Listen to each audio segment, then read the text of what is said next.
Scary Stories to Tell in the Dark by Alvin Schwartz. Drawings by Stephen Campbell. Read by P.T. Scarborough. Room for one more. A man named Joseph Blackwell came to Philadelphia on a business trip. He stayed with friends in the big house they owned outside the city. That night they had a good time visiting. But when Blackwell went to bed, he tossed and turned and couldn't sleep. Sometime during the night, he heard a car turn into the driveway. He went to the window to see who was arriving at such a late hour. In the moonlight, he saw a long, black hearse filled with people.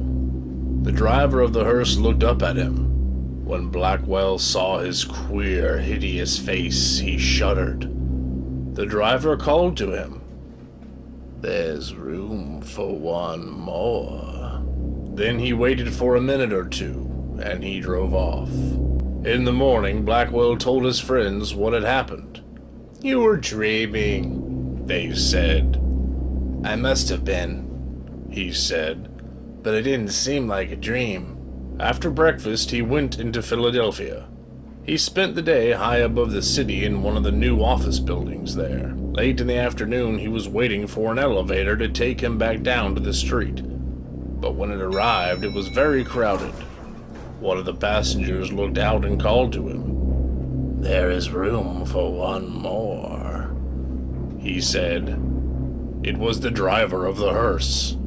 No thanks," said Blackwell. "I'll get the next one." The doors closed and the elevator started down.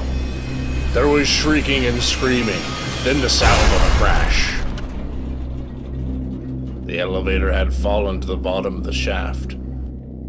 Everyone aboard was killed.